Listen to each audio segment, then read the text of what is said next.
Good morning વિદ્યાર્થી મિત્રો, કેમ છો વિદ્યાર્થી મિત્રો? આપણે હવે ટેસ્ટની શરૂઆત છે એ ટૂંક સમયમાં થઈ રહી છે. તો આપણે સત્રાંત પરીક્ષામાં જે તમને પાઠ પૂછ્યા હતા એ પછીના જેટલા પાઠ આપણે તમને કરાવીએ એ તમારે ટેસ્ટમાં કોર્સ તરીકે પૂછાશે. વિદ્યાર્થી મિત્રો, આપણે ધોરણ 9 સામાજિક વિજ્ઞાન એમાં આપણે ઇતિહાસમાં જે 5મો પાઠ છે જેનું નામ છે ભારત આઝાદી તરફ પ્રયાણ, આપણે એમની વાત કરી રહ્યા હતા. ભારત આઝાદી તરફ પ્રયાણ એટલે ધીમે ધીમે ભારત છે એ આઝાદી મેળવવા માટે આગળ વધી રહ્યું હતું. એમાં આપણે છેલ્લે વિદ્યાર્થી મિત્રો વાત કરી હતી હિન્દ છોડો આંદોલન, ક્વિક ઇન્ડિયા મૂવમેન્ટ, કે જેની શરૂઆત છે એ ગાંધીજીએ કરી હતી. એ આંદોલનમાં આપણે ઘણી બધી આગળ વાત કરી હતી. કઈ રીતે નેતાઓ છે એમની ધરપકડ કરવામાં આવી, કઈ રીતે મજૂરો છે, મિલમાં કામ કરતા મજૂરો છે એમણે હડતાલો પાડી, અને કઈ રીતે લોકો છે એણે સરકારી મિલકતો છે એને નુકસાન પહોંચાડ્યું. ત્યાં સુધી આપણે વાત કરી હતી. હવે એ જમાં આપણે આગળ વાત કરવાની છે તો કે સરકાર છે, બ્રિટિશ સરકાર છે, એણે આ આંદોલનને, આ લડતને કચડી નાખવા જે પ્રયાસો કર્યા, લોકોએ એ પ્રયાસોને કઈ રીતે નિષ્ફળ બનાવ્યા. ટૂંકમાં આપણે સરકારની નિષ્ફળતાની વાત કરવાની છે. આ લડતની ઉગ્રતા અને મોટા વ્યાપને કારણે સામુદાયિક જે ધરપકડો અને ભારે દમન નીતિ છે એ આ વખતે સરકારની નીતિ છે પાર ન પડી. એનો મતલબ એવો થાય કે સરકારે આજે હિન્દ છોડો આંદોલન જે સમગ્ર ભારતમાં એક સાથે કરવામાં આવી રહ્યું હતું, એ આંદોલન છે એને તો કે કચડી નાખવા માટે સરકારે તો કે બે પ્રયાસો કર્યા. સામુદાયિક ધરપકડો એટલે કે જ્યાં લોકોના ટોળાઓ દેખાય એ ટોળાઓ છે એમને પકડી અને જેલમાં નાખવા, અને દમન નીતિ એનો મતલબ થાય કે લોકોના ટોળા ઉપર અત્યાચારો કરવા. દર વખતે જ્યારે ભારતમાં આંદોલનો થયા છે ત્યારે સરકારે આ જ નીતિ અપનાવી હતી. એટલે આ વખતે પણ બ્રિટિશ સરકારને એવું થયું કે આપણે આ નીતિ અપનાવશું તો આપણે આ આંદોલન છે એને દબાવી દેવામાં સફળ રહેશું. પણ આ વખતે સરકારની આ નીતિ છે કે જે સામુદાયિક ધરપકડો અને દમન નીતિની છે એમાં એને સફળતા મળી નહીં. ઉલટાનું લડતનો ફેલાવો અને ભાંગફોડ દ્વારા સરકાર છે એને તો કે ખોરવી નાખવાના પ્રયાસો થયા. સરકારે જે દમન નીતિ વાપરી એને કારણે લોકો વધારે ઉગ્ર બની ગયા. આપણે વિદ્યાર્થી મિત્રો કોઈ પણ આંદોલન આપણે કર્યું હોય અને જો સરકાર આપણને શાંતિથી સમજાવવાના પ્રયત્નો કરીએ તો આપણે એમાં એને સહયોગ આપીએ છીએ. પણ આપણે આપણો આંદોલન ચાલુ હોય અને એમાં સરકાર પોતાની પછી દમન નીતિ વાપરે તો લોકો છે ઉલટાના વધારે છે એ અહિંસક બને છે. તો અહીંયા પણ એવું જ થયું હતું. સરકારે જે દમન નીતિ વાપરી હતી એનું ઉલટું પરિણામ આવ્યું. શું? તો કે લડતનો આખા ભારતમાં ફેલાવો થઈ ગયો અને ભાંગફોડ દ્વારા તો કે લોકો છે એણે સરકારી તંત્રને ખોરવી નાખવાના પ્રયાસો કર્યા. હવે આ જે સમગ્ર ભારતમાં એક સાથે જે આંદોલન કરવામાં આવી રહ્યું હતું એ આંદોલન છે એને કારણે તો કે એ સમય દરમિયાન કેટલા લોકો છે એને જેલમાં પૂરવામાં આવ્યા. તો કે ટોટલ છે એ 70,000 લોકો છે એને જેલમાં પૂરવામાં આવ્યા. જે જોરશોરથી આંદોલન કરવામાં આવી રહ્યું હતું એ આંદોલનને બ્રિટિશ સરકારે દબાવી દેવા માટે, કચડી નાખવા માટે, નિષ્ફળ બનાવવા માટે તો કે સમગ્ર ભારતમાંથી 70,000 લોકો છે એમને ધરપકડ કરી અને જેલમાં પૂરી દીધા. અને આ આંદોલનને દબાવવા માટે જે શહેરોના રસ્તાઓ ઉપર જે આંદોલનકારીઓ દેખાય એમાંથી તો કે આડેધડ ગોળીબાર કરવામાં આવ્યો હતો. તો કે 538 વાર ઇંગ્લેન્ડ સરકાર છે એણે ગોળીબાર કર્યો હતો. અને આ ગોળીબારમાં તો કે 1028 લોકોના મૃત્યુ થયા હતા અને 3200 લોકો છે એ ઘાયલ થયા હતા.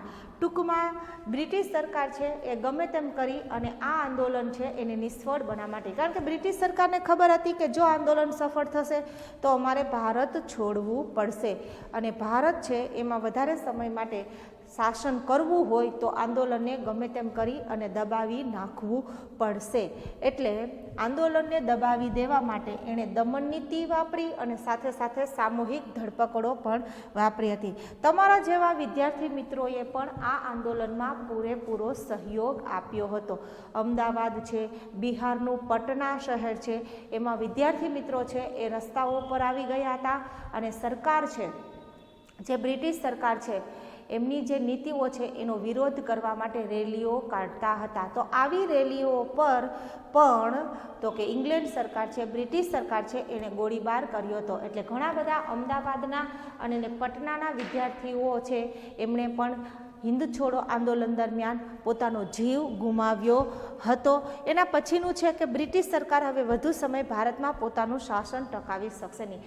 આંદોલન સમગ્ર ભારતમાં એટલું જોરશોરથી ફેલાઈ ગયું હતું, લોકો એટલા બધા એક થઈ ગયા હતા અને સામૂહિક જે વીરતા બતાડી હતી કે જે એક થઈ અને જે ઇંગ્લેન્ડની સરકાર સામે લડી રહ્યા હતા, સામૂહિક જે વીરતા બતાડી હતી, એનાથી બ્રિટિશ સરકારને એવો અહેસાસ થઈ ગયો હતો કે હવે આપણે લાંબો સમય છે એ ભારતમાં તો કે પોતાનું શાસન ટકાવી શકશું નહીં.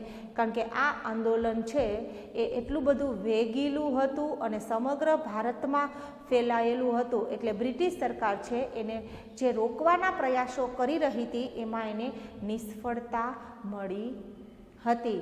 એટલે બ્રિટિશ સરકારને ભારતની પ્રજાએ અહેસાસ કરાવી દીધો હતો કે હવે આપણે ટૂંક સમયમાં અહીંયાથી જવું જ પડશે. હિન્દ છોડો શબ્દ છે વિદ્યાર્થી મિત્રો એ લોકોએ છે પોતાની રીતે સ્વયંસ્ફુરિત ઘોષણા દ્વારા અપનાવેલો હતો. હિન્દ છોડો, હિન્દ એટલે ભારત અને છોડો એટલે ચાલ્યા જાઓ, તમે અમારો દેશ છોડી અને ચાલ્યા જાઓ. લોકો આ જે આંદોલન છે એમાં આ જે હિન્દ છોડો શબ્દ છે એ પોતાની અંદરથી આવતો હતો અને લોકોને કોઈ ફોર્સ નહોતા કરતા કે તમે આ આંદોલનમાં જોડાવો. લોકો છે એ આ આંદોલનમાં પોતાની રીતે જોડાણા હતા. એટલે કે સ્વયંભૂ છે એ આ આંદોલનમાં લોકો જોડાણા હતા. પહેલાં એવું હતું કે ડોમિનિયન સ્ટેટ છે એ આપણે જોતું હતું, સાંસ્થાનિક સ્વરાજ્ય. ડોમિનિયન સ્ટેટ્સ એટલે સાંસ્થાનિક સ્વરાજ્ય. પરંતુ જ્યારે આ આંદોલન કરવામાં આવ્યું એટલે લોકો છે એના મનમાંથી સાંસ્થાનિક સ્વરાજ્ય છે એ શબ્દ અદૃશ્ય થઈ ગયો. હવે લોકોને શું જોતું હતું કે પૂર્ણ સ્વરાજ્ય. એટલે કે હવે લોકો છે એ પૂર્ણ સ્વરાજ્ય માટે કટિબદ્ધ થયા, લડતા હતા. પહેલાં લોકોને એવું હતું કે અમુક પ્રદેશો છે એ અમને આઝાદી સ્વરૂપે જોઈએ છે, એટલે કે સાંસ્થાનિક સ્વરાજ્ય જોતું હતું.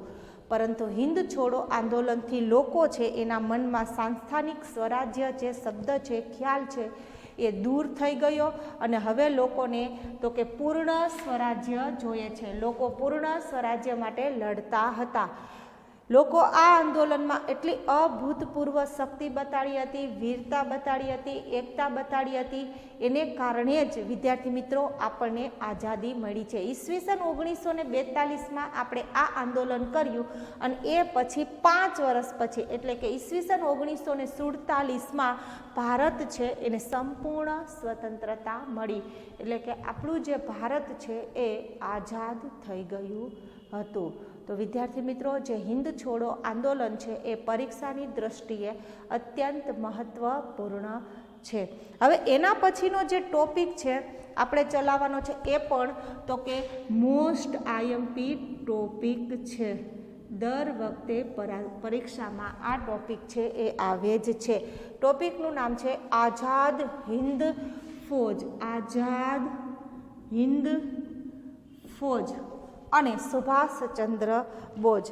દરેક બધા જ આપણે સુભાષચંદ્ર બોઝ છે એના નામથી વાકેફ છે.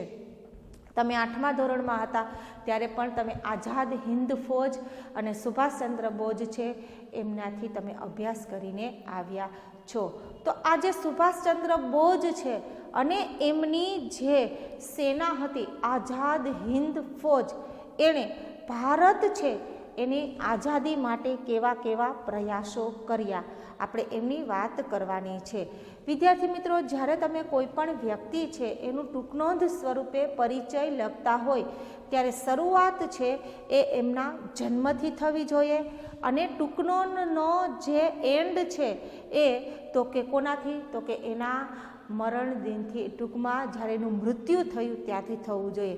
તો માની લો કે તમને ટૂંકનોંધ સ્વરૂપે સુભાષચંદ્ર બોઝ પૂછાય તો તમારે એની શરૂઆત છે એમનો જન્મ ક્યાં થયો, ક્યારે થયો, પછી એના માતા પિતા વિશે, પછી એમના અભ્યાસ વિશે, પછી એમણે જે કામગીરી કરી છે એમના વિશે અને છેલ્લે એનું મૃત્યુ વિશે લખવાનું છે.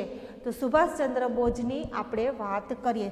23 જાન્યુઆરી ઈસવીસન 1897, એટલે કે 23 જાન્યુઆરી 1897માં ઓરિસ્સાના કટક શહેરમાં સુભાષચંદ્ર બોઝ છે એમનો જન્મ થયો હતો. ત્યારે ઓરિસ્સા, બંગાળ, બિહાર આ બધા એક જ રાજ્યો હતા. આ બધા ભારતમાં પૂર્વ દિશામાં આવેલા છે. આ બધા અત્યારે અલગ અલગ રાજ્યો છે. ઓરિસ્સા અલગ રાજ્ય છે, પશ્ચિમ બંગાળ અલગ રાજ્ય છે અને બિહાર પણ અલગ રાજ્ય છે, પણ ત્યારે આ બધાનો સમાવેશ છે એક જ રાજ્યમાં થતો હતો. સુભાષચંદ્ર બોઝનો જન્મ 23 જાન્યુઆરી 1897માં ઓરિસ્સાના કટક શહેરમાં થયો હતો. હવે આપણે એના પિતાની વાત કરીએ તો સુભાષચંદ્ર બોઝ છે એના પિતાનું નામ છે જાનકીનાથ બોઝ. તમારા મનમાં એમ થતું હશે કે રાય બહાદુર શબ્દ છે એ શેના માટે છે? તો અંગ્રેજો છે એમના શાસન દરમિયાન જે ભારતીયો છે એ અંગ્રેજોની સરકારી નોકરી કરતા હતા, તો એમના સન્માન માટે અંગ્રેજો છે અથવા તો જો સારું કાર્ય કર્યું હોય, પોતાની સેવા દરમિયાન એને કોઈ પણ સારું કાર્ય કર્યું હોય તો એને આવા ઉપનામો આપવામાં આવતા હતા. એટલે કે સુભાષચંદ્ર બોઝના જે પિતા છે એમનું નામ છે જાનકીનાથ બોઝ અને એ સરકારી વકીલ હતા. એટલે એ સમયમાં એ સરકારી વકીલ હતા. વકીલ એટલે આપણે બધાને ખબર જ છે કે જે કેસ લડવાનું કામ કરે છે. હવે એમના માતાનું નામ છે તો કે પાર્વતી દેવી. પાર્વતી દેવી ધાર્મિક વૃત્તિવાળા હતા, એટલે કે અતિશય એ ધાર્મિક વૃત્તિવાળા હતા. ધર્મને લગતી જે પ્રવૃત્તિઓ છે એમાં એ રચ્યા પચ્યા રહેતા હતા. પિતા વકીલ હતા અને માતા છે એ ગૃહિણી હતા. ગૃહિણી એટલે ઘરકામ કરનાર સ્ત્રી અને સાથે સાથે એ ધાર્મિક વૃત્તિવાળા હતા. જ્યારે સુભાષચંદ્ર બોઝનો જન્મ થયો ત્યારે બધા જ લોકો એવું માનતા હતા કે આ છોકરો છે એ મોટો થઈ અને સરકારનો એક વફાદાર સેવક બનશે, કારણ કે એમના પિતા છે એ પણ તો કે વફાદાર સેવક હતા, સરકારી વકીલ હતા. ઇંગ્લેન્ડ બ્રિટિશ સરકાર છે એમના એ સરકારી વકીલ હતા. એટલે સુભાષચંદ્ર બોઝ છે એના ભવિષ્ય વિશે પણ લોકો એવું જ કહેતા હતા કે સુભાષચંદ્ર બોઝ છે જે નાનો છોકરો છે એ જ્યારે મોટો બનશે ત્યારે તો કે એ સરકાર છે જે બ્રિટિશ સરકાર છે એમના શાસનમાં એ તો કે વફાદાર સેવક બનશે. પરંતુ જેવી ભવિષ્યવાણી થઈ એમાંનું કશું જ બન્યું નહીં. વફાદાર સેવકને બદલે સુભાષચંદ્ર બોઝ છે એણે સ્વાતંત્ર્ય સેનાની તરીકે કામ કરવાનું નક્કી કર્યું. સ્વાતંત્ર્ય સેનાની એનો મતલબ થાય છે કે ભારતની આઝાદી અપાવવા માટે એણે એક સેવક તરીકે કામ કર્યું. હવે સુભાષચંદ્ર બોઝ છે એને કોલેજનું શિક્ષણ છે એ કોલકાતાની પ્રેસિડેન્સી કોલેજમાંથી લીધું હતું. એટલે કે એ સમયમાં કોલકાતામાં તો કે અંગ્રેજો દ્વારા પ્રેસિડેન્સી કોલેજ બનાવવામાં આવી. વિદ્યાર્થી મિત્રો, જ્યારે ભારતમાં અંગ્રેજો શાસન કરતા હતા ત્યારે મોટા ભાગની જે કોલેજો હતી, શાળાઓ છે એ બ્રિટિશ સરકાર દ્વારા જ એની સ્થાપના કરવામાં આવી હતી. અને જો તમારે અંગ્રેજીનું શિક્ષણ લેવું હોય તો ફરજિયાત સરકારની જે સ્કૂલો હતી, સરકારી જે શાળાઓ અને કોલેજો હતી એમાંથી જ શિક્ષણ મેળવવું પડતું હતું. એટલે સુભાષચંદ્ર બોઝ છે એમણે કોલેજનું શિક્ષણ છે એ કોલકાતાની પ્રેસિડેન્સી કોલેજમાંથી લીધું હતું. પછી કોલેજ છે એ ખૂબ જ સારા ગુણે એણે પાસ કરી હતી. ભણવામાં એ ખૂબ જ હોશિયાર હતા. કોલકાતાની પ્રેસિડેન્સી કોલેજમાં એણે કોલેજનું શિક્ષણ ખૂબ જ સારા માર્ક્સથી ગુણથી પાસ કરી અને એ વધારે અભ્યાસ માટે તો કે ઇંગ્લેન્ડ ગયા. એ સમયે ભારતના મોટા ભાગના જે લોકો છે કે જેને વધારે ભણવું હતું અથવા તો વધારે અભ્યાસ કરવો હોય એ લોકો છે તો કે ઇંગ્લેન્ડ જતા હતા. ઇંગ્લેન્ડ એટલે કે ઇંગ્લેન્ડની જે રાજધાની છે લંડન એમાં જતા હતા. હવે એ સમયે ઇંગ્લેન્ડ છે એની સૌથી અઘરામાં અઘરી પરીક્ષા હતી. એ પરીક્ષાનું નામ છે તો કે ઇન્ડિયન સિવિલ સર્વિસ. અત્યારે કેમ આપણે વિદ્યાર્થી મિત્રો યુપીએસસી છે, જીપીએસસી છે, આ બધી પરીક્ષાઓ ખૂબ જ અઘરી ગણાય છે. કારણ કે આ બધી પરીક્ષાઓ પાસ કરી અને ઉમેદવાર છે એ આઈપીએસ, કલેક્ટર વગેરે જેવી ક્લાસ 1 ઓફિસરની પોસ્ટ મેળવે છે. તો એ સમયે પણ ઇંગ્લેન્ડની સૌથી અઘરામાં અઘરી જે પરીક્ષા હતી ICS, ઇન્ડિયન સિવિલ સર્વિસ, એ પરીક્ષા છે એ સુભાષચંદ્ર બોઝે છે 4થા નંબરે પાસ કરી હતી. હવે તમારા મનમાં એવો પ્રશ્ન થતો હશે કે આ જે ઇન્ડિયન સિવિલ સર્વિસ પરીક્ષા છે એનું કામ શું થતું હતું? તો કે આ પરીક્ષા પાસ કરીને કોઈ પણ વ્યક્તિ છે એ ભારતમાં સારું પદ મેળવી શકતું હતું. એટલે કે ક્લાસ 1 ઓફિસર જેવા જે પદો છે એ પ્રાપ્ત કરી શકતું હતું. એટલે ICS નામની ઇંગ્લેન્ડની સૌથી અઘરામાં અઘરી જે પરીક્ષા છે એ સુભાષચંદ્ર બોઝે છે 4થા નંબરે પાસ કરી અને ફરી પાછા એ ક્યાં આવ્યા? તો કે કોલકાતા આવ્યા. કોલકાતા એટલે પશ્ચિમ બંગાળ એ આવ્યા, કારણ કે એ ત્યાંના હતા. હવે સુભાષચંદ્ર બોઝ છે એના મનમાં સ્વાતંત્ર્ય સેનાની બનવું અથવા તો ભારતની આઝાદી માટે કામ કરવું, એના મનમાં આવા બીજ ક્યારે વવાણા હતા? તો કે એનો જવાબ છે કે જ્યારે સુભાષચંદ્ર બોઝ છે એ કોલકાતાની પ્રેસિડેન્સી કોલેજમાં જ્યારે કોલેજનું શિક્ષણ લઈ રહ્યા હતા ત્યારે એમના એક અધ્યાપક હતા.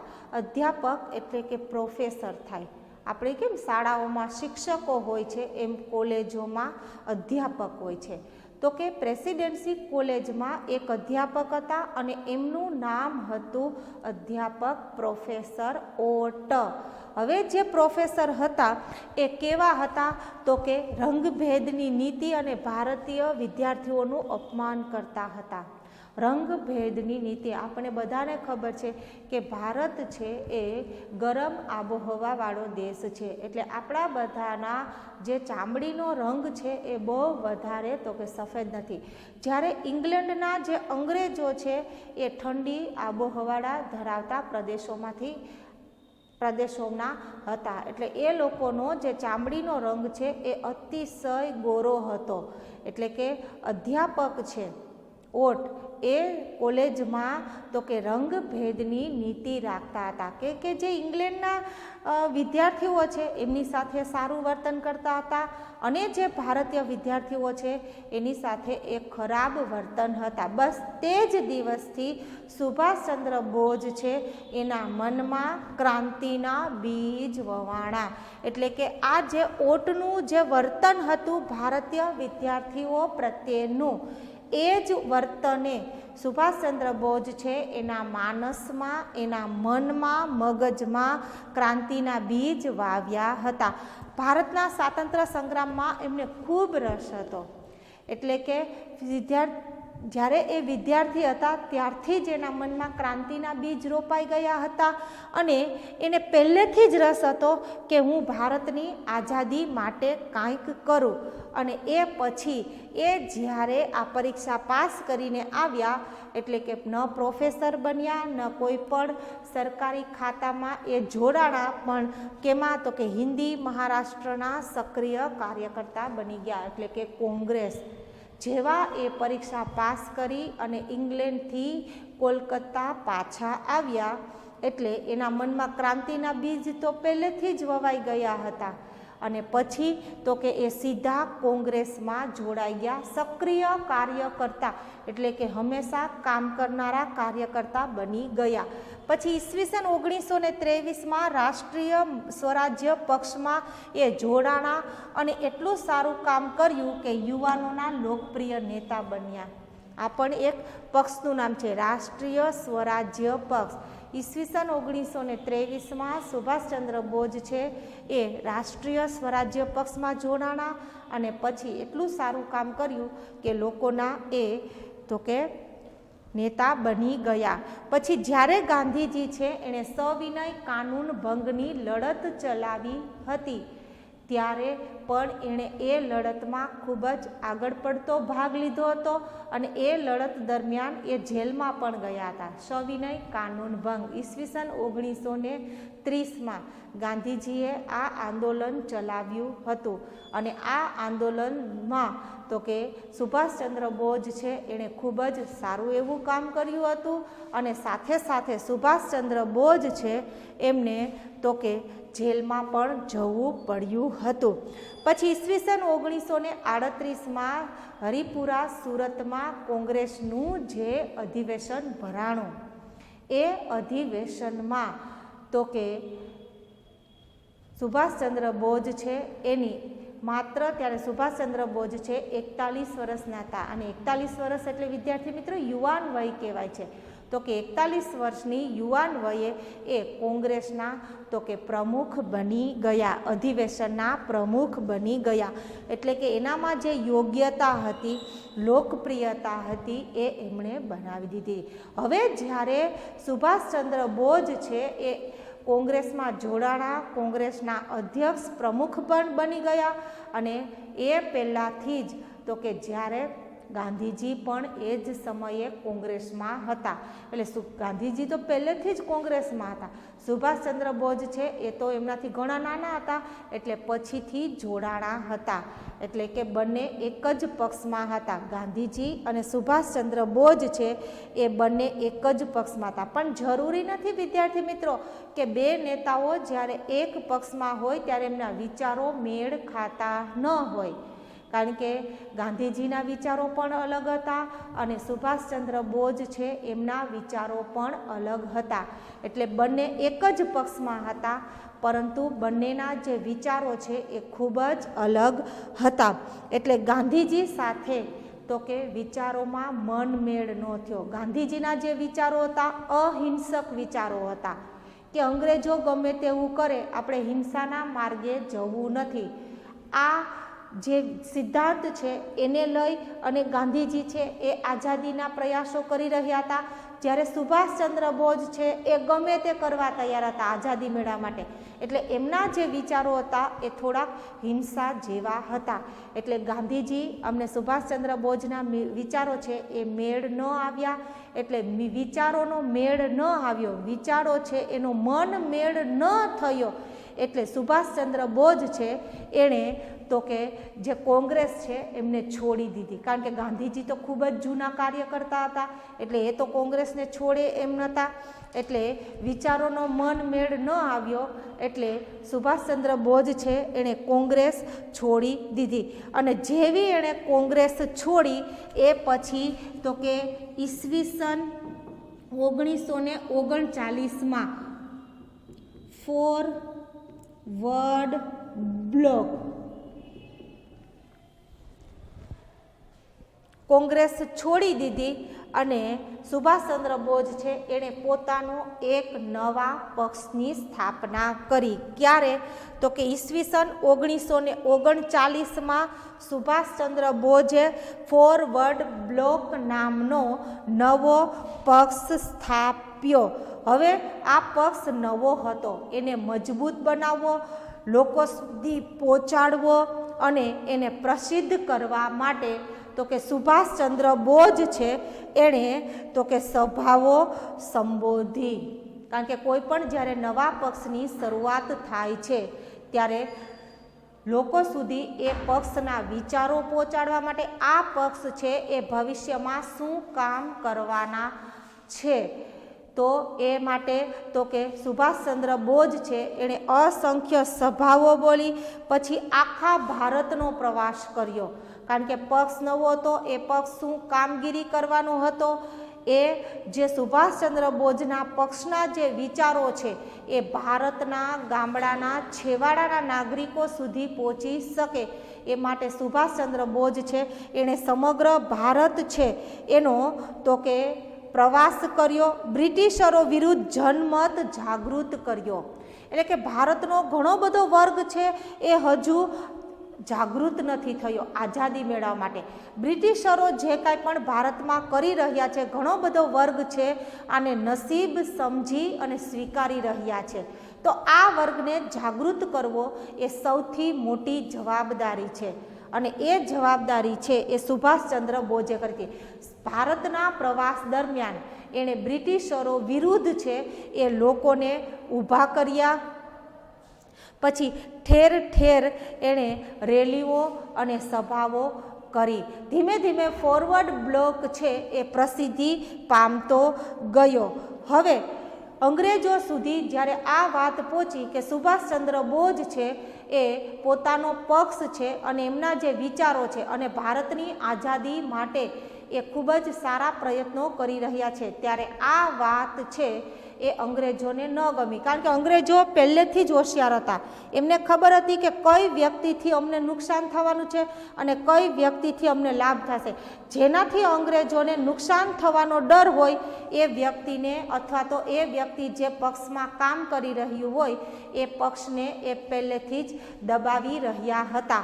એટલે અંગ્રેજોને ખબર પડી ગઈ હતી કે સુભાષચંદ્ર બોઝ છે અને એમનો જે પક્ષ છે ફોરવર્ડ બ્લોક, ભવિષ્યમાં આ બંને એક વ્યક્તિ એક પક્ષ છે એ અમને નુકસાન કરશે. એટલે અંગ્રેજોએ હિન્દ સંરક્ષણના ધારા હેઠળ એટલે કે ખોટું બહાનું કાઢી અને સુભાષચંદ્ર બોઝ છે એની ધરપકડ કરી નાખી. હિન્દ સંરક્ષણ ધારા એટલે કે અમે જે કાંઈ પણ કરી રહ્યા છે એનાથી ભારત છે એનું સંરક્ષણ થશે, એવો એ સમયમાં એક કાયદો હતો અને એ અંગ્રેજો દ્વારા જ બનાવવામાં આવ્યો હતો. એટલે ખોટો એ કાયદાનો ઉપયોગ કરી, હિન્દ સંરક્ષણ ધારા નામનો ખોટો કાયદાનો ઉપયોગ કરી અને સુભાષચંદ્ર બોઝ છે અંગ્રેજોએ એની ધરપકડ કરી અને એને જેલમાં નાખી દીધા. કોઈ પણ વ્યક્તિને જ્યારે જેલમાં નાખી દેવામાં આવે છે ત્યારે એ નિષ્ક્રિય બની જાય છે, કારણ કે સુભાષચંદ્ર જો બહાર હોત તો આપણને આઝાદી વહેલી મળી જાત, કારણ કે એમના કાર્યો જેવા હતા. પણ અંગ્રેજોને પહેલેથી ખબર પડી ગઈ હતી કે આ વ્યક્તિ છે એ અમારા માટે આ ભવિષ્યના સમયમાં તો કે ખતરારૂપ સાબિત થઈ શકે છે. એટલે અંગ્રેજોએ ખોટા કાયદાનો ઉપયોગ કરી સુભાષચંદ્ર બોઝ છે એમને જેલમાં નાખી દીધા. હવે જેલમાં એમની સાથે જે વ્યવહાર થયો એ ખૂબ જ ખરાબ વ્યવહાર થયો, કારણ કે સુભાષચંદ્ર બોઝ છે એ એક રાજકીય નેતા હતા. રાજકીય નેતા સાથે જે વ્યવહાર થવો જોઈએ એવો વ્યવહાર એમની સાથે ન થયો અને એક સામાન્ય નાગરિક તરીકે એમનો સાથે ખરાબ વ્યવહાર થયો અને આ વ્યવહારનો વિરોધ કરવા માટે સુભાષચંદ્ર બોઝ છે એ ઉપવાસ ઉપર ઉતરી ગયા. હવે એના પછીની જે વાતો છે વિદ્યાર્થી મિત્રો એ આપણે નેક્સ્ટ લેક્ચરમાં કરશું. Thank you.